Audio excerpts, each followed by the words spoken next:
প্রিয় দর্শক, আমরা আজকে খুব গুরুত্বপূর্ণ একটি বিষয় নিয়ে আলোচনা করব। আপনারা জানেন যে বর্তমান সরকার একটি বিতর্কিত নির্বাচনের মধ্য দিয়ে ক্ষমতায় এসেছে এবং সেই ক্ষমতায় আসার পর থেকে গেল 15 বছর আমরা বিএনপির যে কথাবার্তা, যে ভূমিকা, যেই বাংলাদেশের মানুষকে যে প্রত্যাশা তারা দেখিয়েছিল, তার বিপরীতমুখী একটি চরিত্র, একটি চেহারা আমরা তাদের দেখতে পাচ্ছি। বিশেষ করে সংসদে একজন সংসদ সদস্য যিনি প্রধানমন্ত্রীর অল্টারনেটিভ, একটি ড্যামি চরিত্র, যিনি অবতীর্ণ হয়েছেন, সালাউদ্দিন সাহেব, তিনি একাই যেভাবে সংবিধানের দোহাই দিয়ে বাংলাদেশকে আবারও সেই ফ্যাসিজমের দিকে নিয়ে যাওয়ার পায়তারা করছে, সেটা নিয়ে মানুষের ভেতরে একটি প্রশ্ন তৈরি হচ্ছে যে এই সরকারও কি সেই আগের মতোই জনগণের বিপরীত প্রান্তে অবস্থান নিচ্ছে কিনা। তো সংবিধান নিয়ে আলোচনা আসলে এটা অনেক ক্রিটিক্যাল একটা বিষয়। এটা আমাদের জন্য স্বাভাবিক সাধারণ চোখ দিয়ে আমাদের এটা বোঝাটা খুব কঠিন ব্যাপার। আমি নিজেও সংবিধান নিয়ে যতটুকু পড়াশোনা করেছি, এর ভাষা এত কঠিন, অনেক কিছুই আমার বোঝার জন্য আরেকজন বিশেষজ্ঞের সাথে কথা বলতে হয় যে এটা মানে কি বোঝাতে চেয়েছে। তো খুবই জটিল একটা বিষয়। এই বিষয়গুলো নিয়ে আপনাদের সাথে কথা বলা আমার মনে হয় খুব জরুরি।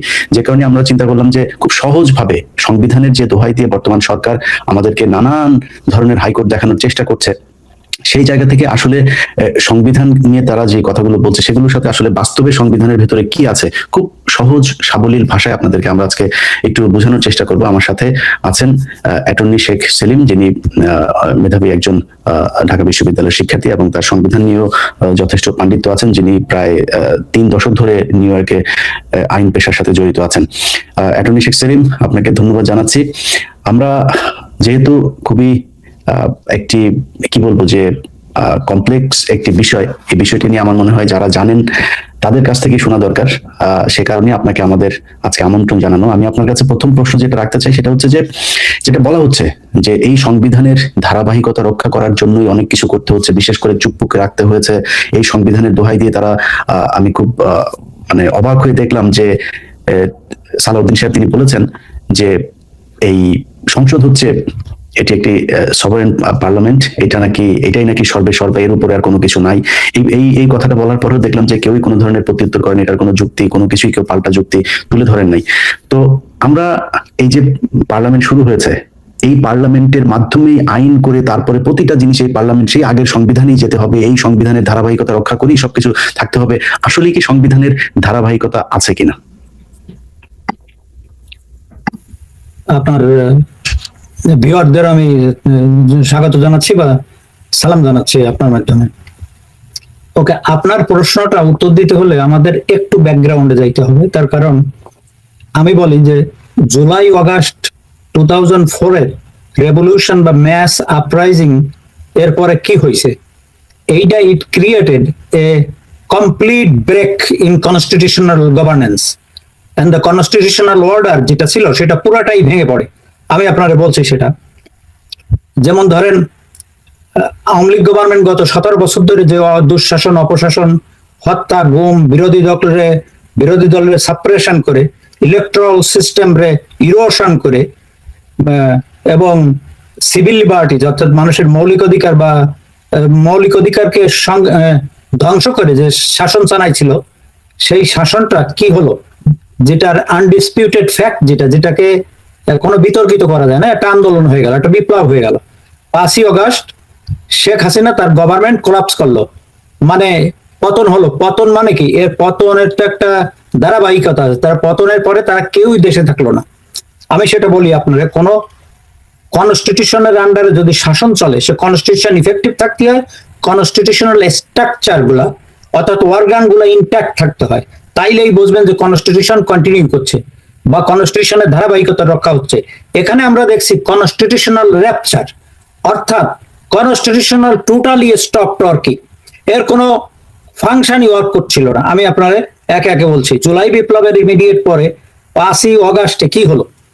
5ই অগাস্টে শেখ হাসিনা দেশ ত্যাগ করলো, পালাই গেল, তার ইন্টায়ার ক্যাবিনেট পালাই গেল, ইন্টায়ার পার্লামেন্ট 300 মেম্বারই পালাই গেল, এবং তারা দেশে না বিদেশেই পালাই যেতে হলো। জনরোষ এত ছিল, তারা তাদের সহায় সম্পত্তি পরিবার ফেলে পালিয়ে গেল, স্পিকার পালাই গেল, তারপরে চিফ জাস্টিস সহ তার অ্যাসোসিয়েট জাস্টিসরা সবাই পালাই গেল।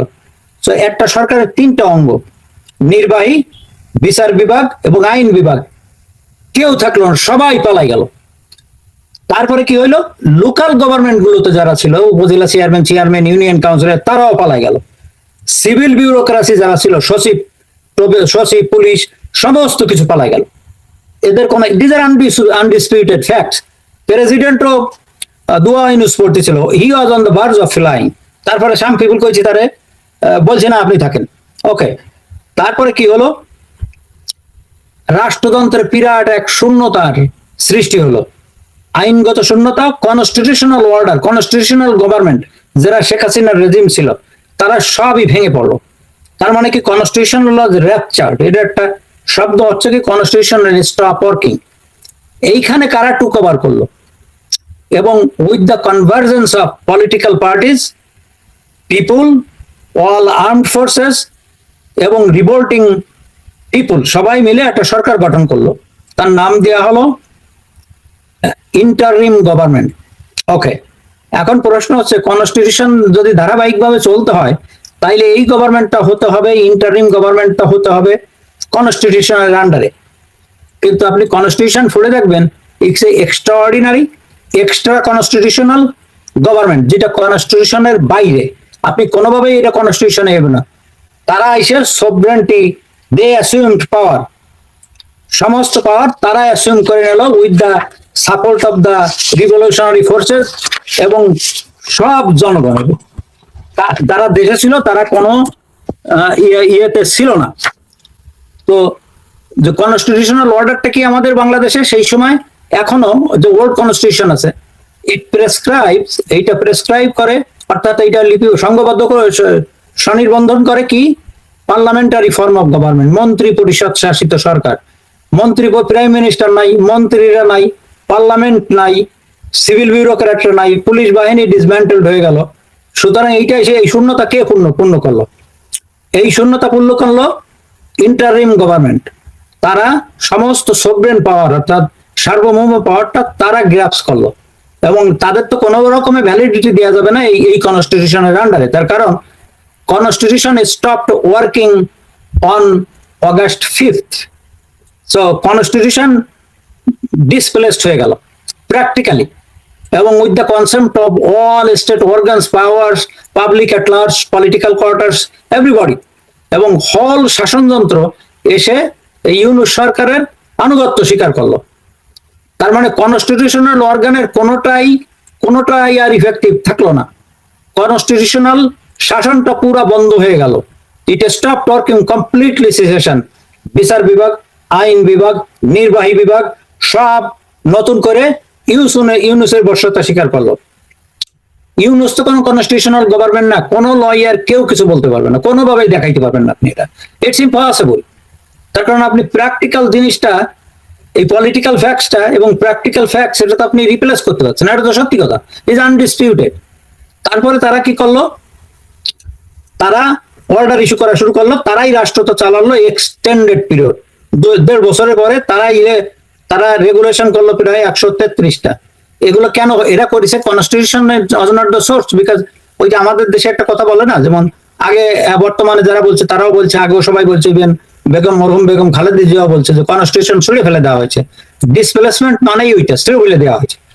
The constitution still remains displaced, এখনো ডিসপ্লেসড আছে। তার কারণ বর্তমান সরকারের পাওয়ার নাই ওই কনস্টিটিউশনের ইফেক্ট দেওয়া, সেটা আমি একটু পরে বলতেছি কিভাবে। সুতরাং কনস্টিটিউশন, এই যে বর্তমান ইলেকশনটা হয়েছে, এই যে ইউনুস সরকার গভর্নমেন্টের authority, it was not created by the constitution. কনস্টিটিউশনে কোনো প্রভিশন নাই, কোনো বিধান নাই যে ইন্টারিম গভর্নমেন্টে ভ্যালিডিটি দেয়া বা এইটা ইন্টারিম গভর্নমেন্টে ঢুকানো। Constitution is the supreme law. আপনি অনুমান করে বলতে পারবেন না যে এইটা কনস্টিটিউশন। যখন সুপ্রিম ল বলতেছে যে সবচেয়ে বড় আইন, এবং এই আইনের সাথে এনিথিং সাংঘর্ষিক অন্য আইন সেটাও বাতিল। তো যেখানে ইন্টারিম গভর্নমেন্ট নাই, যেখানে council of advisers interim government Yunus lead করেছে, তার সম্পর্কে একটা কাউন্সিল অফ গভর্নমেন্ট সম্পর্কে আপনি খুঁজে পাবেন না।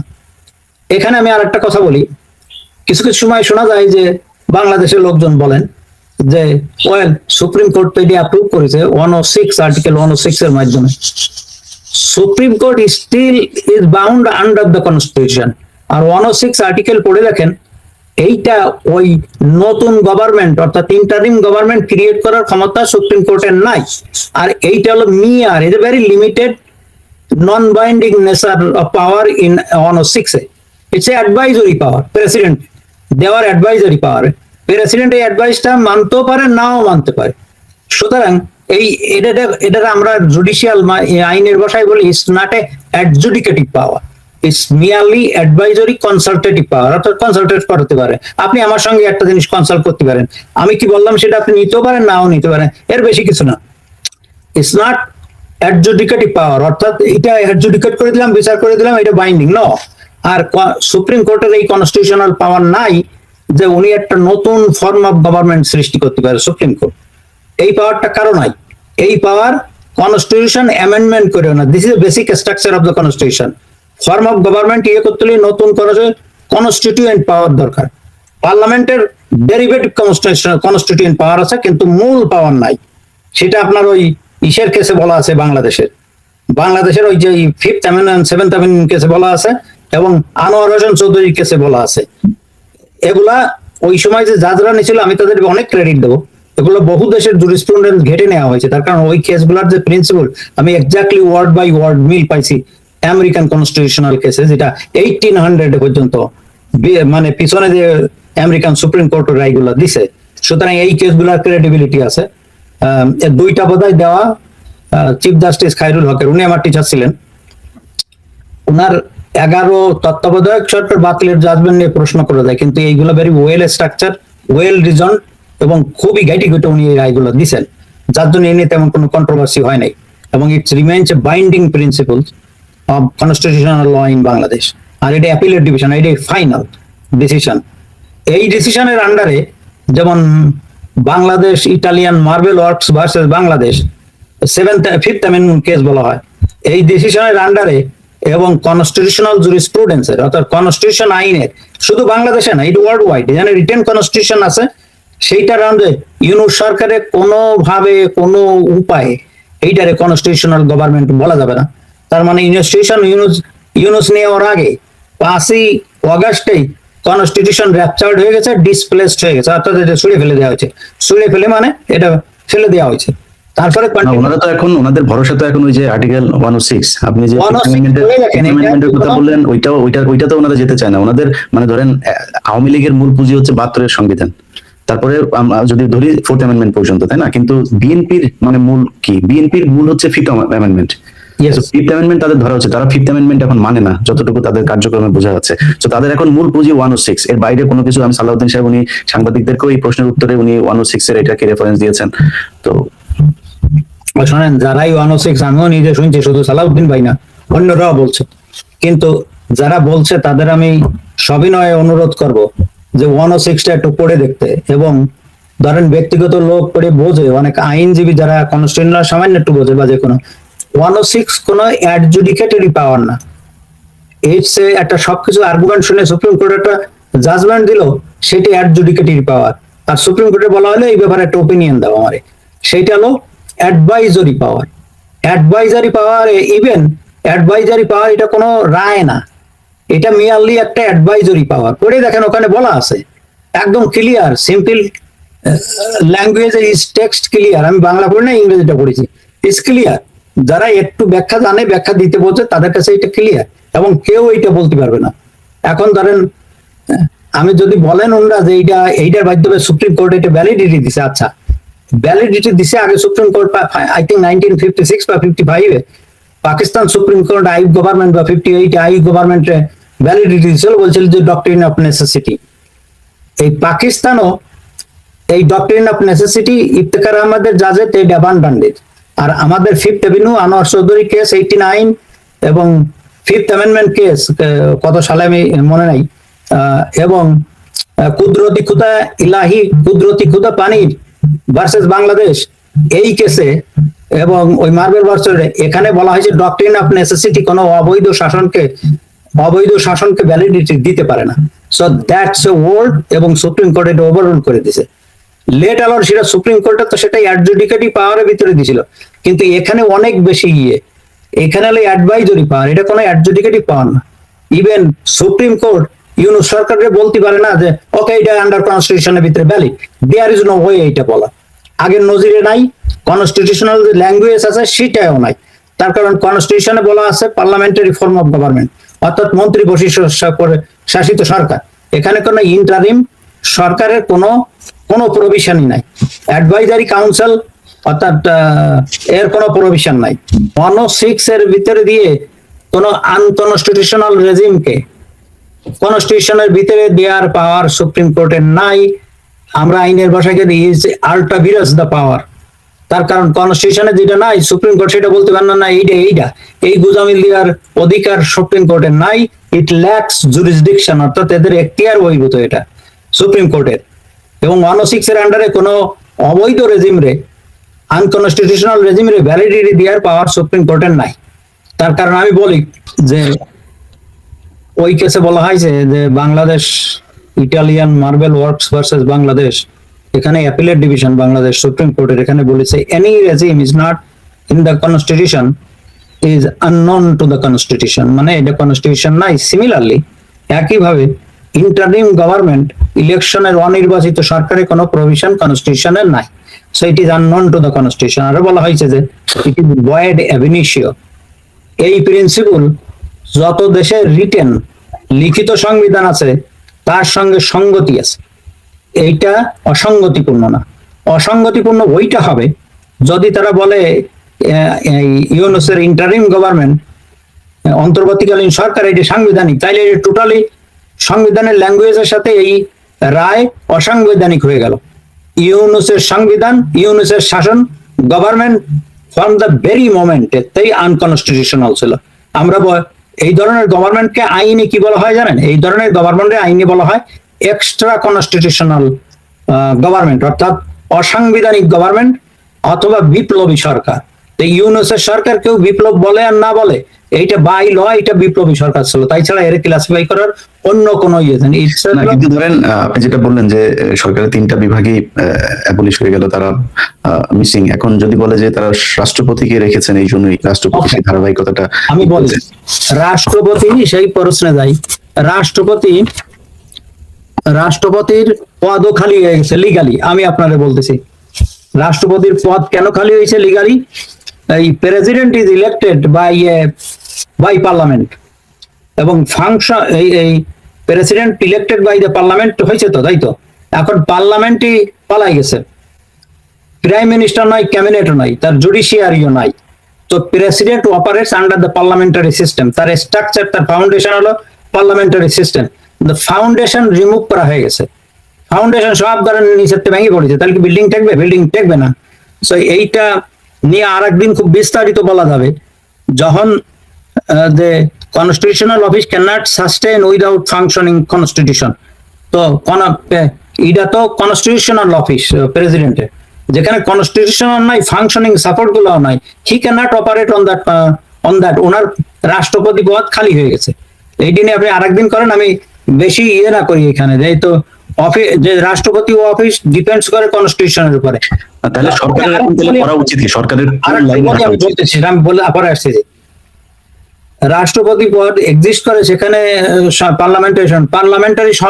পার্লামেন্টারি ইয়েই নাই, কি বলবে,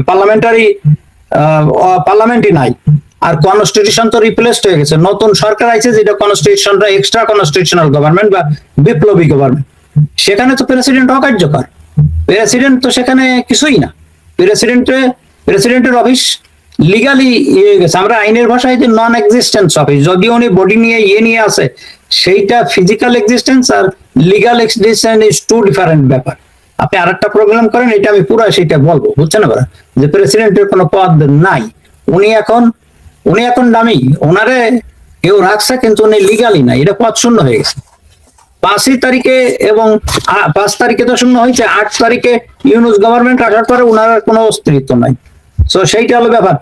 এখন কি আমি আপনাকে বলি যে কনস্টিটিউশনাল রিপ্লেসড হয়ে গেছে, ওনার পার্লামেন্ট যেখান থেকে পাওয়ার নিত বা ক্যাবিনেট পাওয়ার নিত কনস্টিটিউশন থেকে, সেই কনস্টিটিউশনই রিপ্লেস।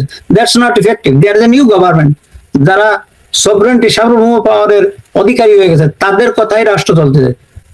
যৌথ বাহিনীগুলো তার কথা শুনতেছে, বিউরোক্রাসি তার কথা শুনতেছে, তারা নতুন অর্ডিন্যান্স দিয়ে রাষ্ট্র চালাচ্ছে, তারাই ক্ষমতার উৎস। সেখানে তো প্রেসিডেন্টের পদ এমনি খালি, তার তো কোনো সাপোর্টিং অফিস নাই, তার স্ট্রাকচার ভেঙে পড়েছে। সুতরাং প্রেসিডেন্টের এটা কোনো অফিস নাই। এই under this circumstances the legal classification বা characterisation of Yunus government will be revolutionary government, it was not constitutional government. দুনিয়ার কোন যুক্তিতে এইটা ঠিক করা যাবে না। তো সেইটা যদি হয়, তাই এই যে আপনি কি জানি বললেন যে এরা তো বলতেছে, এরা বললেই তো হবে না। এরা নিজেরা কিভাবে ইলেক্টেড হয়েছে? এরা ইলেক্টেড হয়েছে ইউনুস সরকারের ম্যান্ডেটে। ইউনুস সরকার অর্ডিন্যান্স করেছে। কোন বলতে কি আরো ইলাবোরেটলি যদি বলেন যে হাসিনার রেখে যাওয়া নির্বাচন কমিশন কি ছিল? ছিল না, তারাও পদত্যাগ করেছে। কনস্টিটিউশনাল অফিস যতটা ছিল পিরি অগাস্ট 5 এর আঙালে এক কেউ নাই, সব পদত্যাগ করেছে। সবাই আনুগত্য স্বীকার করেছে ইউনুসের। ইউনুস অ্যাপয়েন্টমেন্ট দিয়েছে, এই ইলেকশন হয়েছে। ইউনুস আদেশ জারি করেছে, অধ্যাদেশ জারি করেছে, সেটা মাইনে নিয়ে এই নিউ ইলেকশনটা হয়েছে। সেটা এইটার কনস্টিটিউশনাল কন্টিনিউইটি না, যেটা বলো কনস্টিটিউশনাল বা সাংবিধানিক ধারাবাহিকতা না, এইটা হলো ইউনুস রেজিমের ধারাবাহিকতা। সেইটা এক্সট্রা অসাংবিধানিক সরকারের ধারাবাহিকতা। এখন এইটা লেজিটিমেসি দেওয়ার অনলি ওয়ে আছে একটা, যেহেতু সুপ্রিম কোর্ট বলছে যে ওরা এর ইন্ডেমনিটির মাধ্যমে এটা লিগাল করা যায় না, 5th এভিনিউ 7th এভিনিউ কেসে বলছে, এবং সেইটা সেই রায়গুলো অত্যন্ত ওয়েল থট ছিল, এবং এটা আন্তর্জাতিকভাবে বিভিন্ন দেশের সাংবিধানিক আইনের সাথে টোটালি সামঞ্জস্যপূর্ণ, এবং এটা কয়েক শতাব্দী আগের নজিরে সামঞ্জস্যপূর্ণ। আপনি চিন্তা করেন যে যেটা ভয়েড বলা হচ্ছে, যেটা ভয়েড অ্যাবিনিশিও, অর্থাৎ প্রথম থেকেই বাতিল। এর আরেকটা অর্থ হচ্ছে কিন্তু ইট নেভার এক্সিস্টেড। আমেরিকান ল্যাঙ্গুয়েজে legal language as if it is never existed. তার মানে এইটা কোনোদিনই ছিল না, সেটা ধরতে হবে। ভয়েড অ্যাবিনিশিওর আসল অর্থ হলো তাই। ভয়েড অ্যাবিনিশিওর আসল অর্থ হচ্ছে কিন্তু as if it never existed. এটা কোনোদিনই ছিল না, এর অস্তিত্ব ছিল না। সেইটা যদি ধরে নেওয়া হয়, তো কনস্টিটিউশনে ইউনুস গভর্নমেন্টের কোনো অস্তিত্ব নাই। Is a new regime, is a revolutionary regime. এটা বৈপ্লবিক সরকার। তো বৈপ্লবিক সরকার, বিপ্লবী সরকার কিভাবে আইনের আওতায় আইছে? জাস্ট লাইক 1971-এ আমাদের তারা একটা যুদ্ধ হয়েছে, যুদ্ধ হয়েছে, কনস্টিটিউশন রচনা করছে constituent assembly. Constituent Assembly only has the right to form a new constitution, because the constituent power Constituent Assembly আছে, পার্লামেন্টের নাই। পার্লামেন্টের আছে ডেরিভেটিভ, এরা সার্টেন জিনিস অ্যামেন্ডমেন্ট করতে পারে, যেটা আনোয়ার চৌধুরী কেসে বলে গেছে। বাংলাদেশেও এই প্রিন্সিপাল আছে, আমার মনে হয় they derived from other constitutional jurisprudence such as America. ওইখানে ওই ল্যাঙ্গুয়েজ গুলো আমি এই দেশের কেসে দেখছি। তো বেসিক স্ট্রাকচার চেঞ্জ করতে পারে না। তো কনস্টিটিউশনের মেইন স্ট্রাকচার কি? Parliamentary form of government. সেটা তো চেঞ্জ করার কোনো কায়দা নাই, ইউনুসরে বৈধতা দেওয়ার কোনো কায়দা নাই। আর ইউনুসরে যদি বৈধতা না দিতে পারেন, তাহলে এই যে পার্লামেন্টারি, এই যে পার্লামেন্ট আছে, নতুন সরকার আছে, এরও কোনো বৈধতা নেই। তার কারণ এর জন্ম হয়েছে একটা অবৈধ সরকারের থেকে। অসাংবিধানিক সরকার, এটা অসাংবিধানিক সরকার হয়ে যাবে। আমার মনে হয় ইউনুস গভর্নমেন্ট এই জন্যই জুলাই চার্টার বা আরো কোথায় আছে কনস্টিটিউয়েন্ট অ্যাসেম্বলির কথা বলে গেছে। তখন ওদেরই পাওয়ার আছে। কোন ইউনুস গভর্নমেন্ট নিজেই পিঠ বাঁচানোর জন্য এইগুলো বলে গেছে যে কনস্টিটিউয়েন্ট অ্যাসেম্বলি করো। সেইখানে এই এক্সট্রা কনস্টিটিউশনাল রেজিম অগাস্টের থেকে পর্যন্ত দ্য অনলি ওয়ে এখন এই ইউনুস সরকারের বা বিএনপি সরকারের কনস্টিটিউশনাল ধারাবাহিকতায় আনার only way is through constituent assembly. New constitution রচনা করে তার ভিতরে এই পিরিয়ডটাকে কাভার দিয়েই কনস্টিটিউশনের ভিতরে আনতে হবে। ওল্ড ডিসপ্লেস কনস্টিটিউশন আর দেওয়ার সুযোগ নাই, তার কারণ এটা ডিসপ্লেসড হয়ে গেছে ওই extended period of time. So এই আলো সেটা নিয়ে আরেকটা সেগমেন্ট আরেকদিন করা যাবে। ঠিক আছে, থ্যাংক ইউ উইলিস ভাই।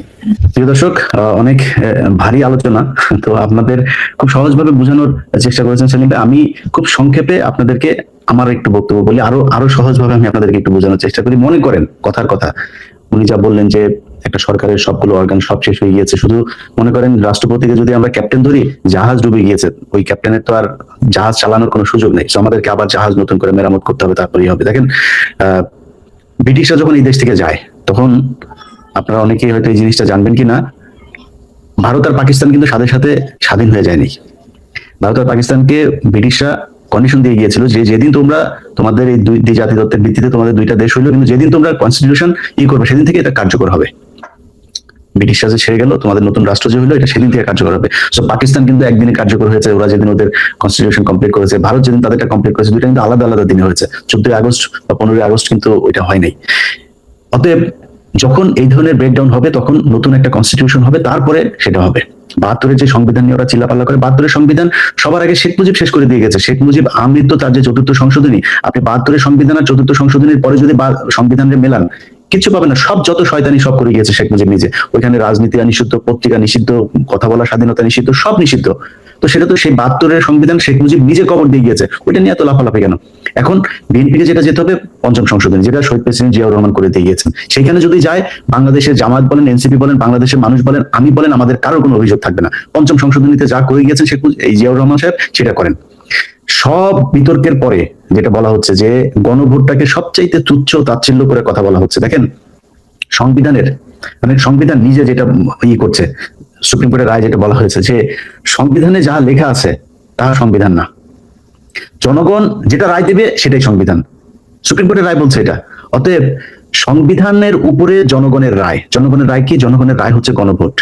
এই গণভোট যদি আপনি অস্বীকার করেন, তাহলে পৃথিবীতে 3বার, না আমি যতটুকু জানি, পৃথিবীতে 3বার গণভোটের রায়কে অমান্য করা হয়েছে, অগ্রাহ্য করা হয়েছে। 2বার করেছে হিটলার, 1বার করেছে এই যে ভারতের জওহরলাল নেহরু। 3বার হয়েছে এটা। তাদের সবশেষ পরিণতি কি এটা আপনারা খুব ভালো করে জানেন। বাংলাদেশে যদি তারা এখন গণভোটের রায়কে, এই গণভোট দিয়ে যদি আওয়ামী লীগের পিতা যদি ধরা হয় শেখ মুজিবকে, বিএনপির পিতা হচ্ছে জিয়াউর রহমান।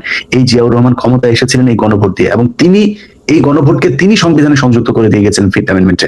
সো তাকে যদি আপনারা না মানেন, না মেনে এখন যদি নিজেরা নিজেদের মতো করে তারপরে বানাইতে চান, তাহলে তার কিছু বলার নাই। বাংলাদেশের সংবিধান, এই সংবিধান আপনার স্বাধীনতার যে ঘোষণাপত্র, এটি তো আমাদের সংবিধানের মানে বাংলাদেশের মূল হচ্ছে স্বাধীনতার ঘোষণাপত্র। এইটার চাইতে আগে পিছনে কোনো কিছু নেই, এটাকে কখনোই ভায়োলেট করা যাবে না। সেখানে সেই ঘোষণাপত্রে বলা ছিল যে will of the people is supreme. এই will of the people is supreme, এইটার চাইতে বড় কোনো কিছু সংবিধানে কোনোদিনও আপনি নিয়ে আসলে সেটা আমাদের দেশের স্বাধীনতার সাথে মানে স্বাধীনতার সাথে সাংঘর্ষিক। আপনি স্বাধীনতাকে অমান্য করবেন। সো আপনি যেই ইয়েতেই যাবেন, এই গণভোট যেটা হয়েছে, নির্বাচনের দিন হোক, নির্বাচনের পরের দিন হোক, নির্বাচনের আগের দিন হোক, যেই দিন মনে চায় সেই দিন হোক, এই গণভোট আপনাকে মানতে হবে। সংবিধান মানেন না মানেন সেটা অন্য জিনিস, গণভোট আপনাকে মানতে হবে। গণভোট সবকিছুর উপরে। এই আমাদের যে সংবিধান, আমি একটা জায়গায় আমি আজকে দেখছিলাম সংবিধানের প্রস্তাবনায় একটা প্রস্তাবনা ছোট, আপনারা পড়লে দেখবেন। প্রস্তাবনার ভেতরে লেখা আছে যে বাংলাদেশের জনগণের অভিপ্রায়, যেটা বাংলাদেশের জনগণের অভিপ্রায় সেইটাই সংবিধান। সংবিধানের প্রস্তাবনা, আমি মানে অন্য জায়গা থেকে বলছি না, সংবিধান থেকে বলছে। তো বাংলাদেশের মানুষের অভিপ্রায় যেটা, সেটাই যদি সংবিধান হয়, তাহলে গণভোট সেটা তো সবার আগে আপনারা মানতে হবে। তো গণভোটটা আপনি না মেনে তারপরে পাশ কাটা এইটা ওইটা দেখায় সংবিধানই করবেন, ভাই সারা জীবন যদি কান্নাকাটি করেন, আপনি সংবিধানকে যেমনি বানায় দিয়ে যাইতে চান, যত শক্তিশালী করেন, আমেরিকা, চীন, সব দেশের মিলিয়ে নিয়ে যদি আপনি একটা সংবিধান বানাইতে চান, আপনার এই কি বলে লিমিটেশন দিতে চান, আপনি পারবেন না। শেখ হাসিনা যদি কোনোদিন বাংলাদেশে ব্যাক করে, আওয়ামী লীগ যদি কোনোদিন ব্যাক করে, আপনার এই সরকার অবৈধ ভাই। আমি বিশ্বাস করি না যে এইটা কোনোদিন হওয়া সম্ভব, এটা কোনোদিন হবে, আমার মনে হয় না। তো এখন যদি এটারে যদি মানে ঘুরায় পেঁচায় যদি লেজিসলেট করতে চান, করতে পারেন, ট্রাই করে দেখতে পারেন, এটা কোনোদিন হবে না। অতএব আপনাকে চিন্তা করতে হবে, এটা একটা বিপ্লবী সরকার। এই বিপ্লবের মধ্য দিয়ে একটা সরকার প্রতিষ্ঠিত হচ্ছে, সেই সরকারের পরে নতুন একটা সংবিধান হবে, সেই